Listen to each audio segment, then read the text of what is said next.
fácil nós contarmos a história. Declaro promulgada. Documento da liberdade, da democracia, da justiça social do Brasil. A autonomia universitária foi talvez a principal conquista, né, da nossa Constituição Federal de 88. O artigo da Constituição consagra o princípio da autonomia total.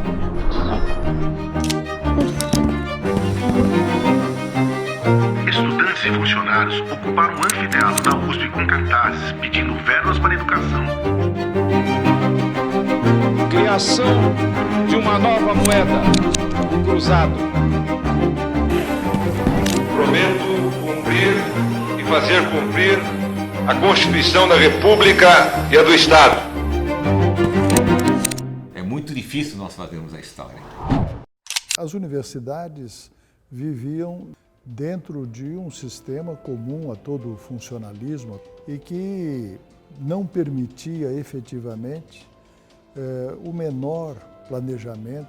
Todo mês faltava dinheiro e era preciso renegociar constantemente com as autoridades governamentais. E a universidade precisa ter autonomia. Ela não pode ficar dependendo do governo. Até 1989, quando foi então decretada a autonomia de gestão financeira, decreto do governador Orestes Quercia. Um decreto, não é, que dava às universidades um determinado percentual da quota parte do ICMS do Estado, para que as universidades administrassem isso com liberdade financeira. Quercia, como um governante esclarecido, né, que ele entendeu que uma grande quantidade de problemas poderia ser resolvida melhor dentro da universidade e que os problemas não acabariam na mesa dele também.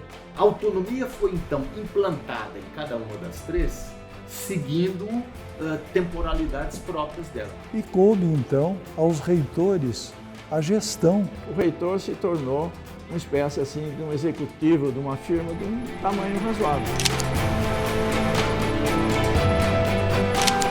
A autonomia nos permitiu planejar as nossas ações de uma maneira mais tranquila e de longo prazo. As universidades aprenderam a institucionalizar todas as suas ações, fazer um orçamento muito detalhado. As universidades conseguiram fazer um fundo de reserva que permitiram, por exemplo, nestes últimos anos que tivemos uma crise profunda na economia, que sobrevivêssemos.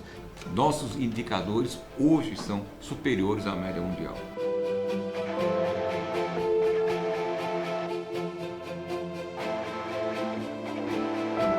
Do ponto de vista acadêmico, houve uma explosão da quantidade de publicações de artigos científicos. As universidades também ampliaram enormemente a sua quantidade de vagas, tanto na graduação como na pós-graduação. A Unesp deixa de ser uma agremiação de institutos isolados e ela se transforma em 30 anos, graças à autonomia universitária, numa universidade de ensino e pesquisa, né, de excelente qualidade. A Unicamp é uma das universidades que tem mais patentes registradas. A USP também.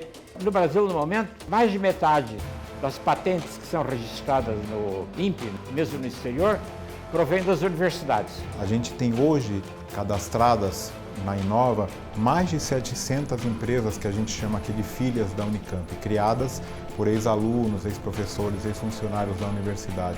Essas empresas hoje faturam mais de 6 bilhões de reais por ano.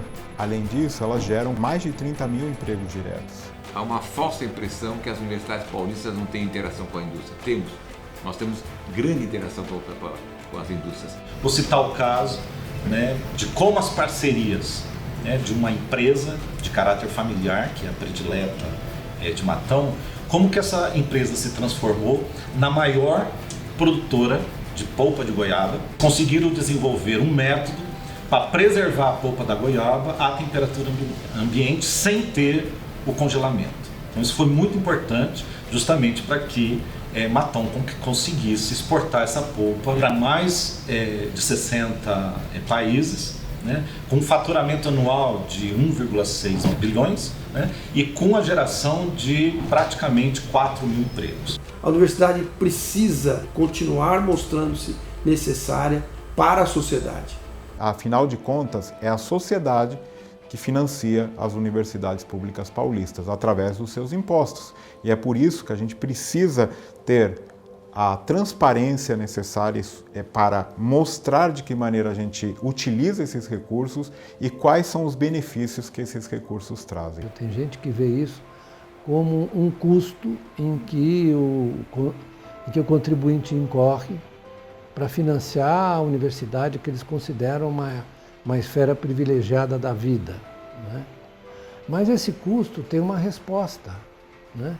Tem uma resposta na formação dos profissionais, da qualidade da formação dos profissionais. Basta ver hoje e ir em qualquer empresa, em qualquer setor público e em qualquer local do país e mesmo do exterior, que você vê realmente que os cargos de liderança, as pessoas realmente que hoje estão aí atuando e fazendo com que esse país, né, avance, foram formados em alguma universidade pública. Só para dar um exemplo da Universidade de São Paulo, que eu conheço melhor, ela formou, desde que ela foi criada em 1934, 300 mil pessoas. Vale lembrar também que os serviços à comunidade, à extensão, à assistência, por exemplo, aqui no caso da Unicamp, nós temos o Hospital das Clínicas, que é realmente de alta complexidade, faz transplantes, faz todo tipo de atendimento,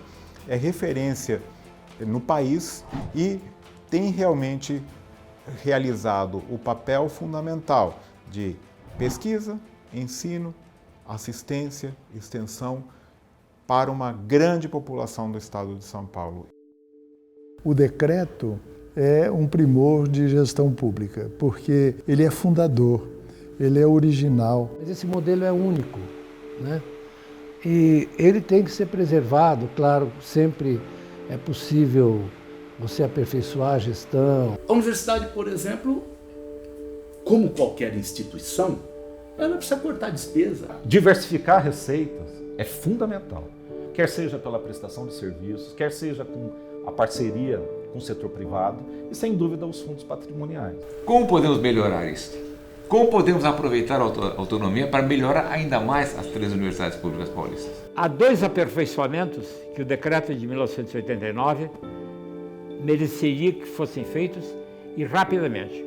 O primeiro deles é transformar o decreto num dispositivo constitucional. O segundo é colocar na autonomia das universidades regras de responsabilidade fiscal. Estamos comemorando 30 anos de autonomia universitária. Eu vejo que o momento ele tem que ser uma mescla de celebração, né, dessa conquista, de tudo isso que foi construído em 30 anos, mas também com um olhar um pouco crítico em relação a esse modelo. É um processo que pode parecer muito para alguns, mas em termos de universidade é ainda muito recente. E por isso eu sempre considero que a gente está ainda no processo de aprendizado, aprendendo a lidar com essa autonomia, aprimorando essa autonomia cada dia mais. Não existe um futuro para o nosso país sem as universidades públicas.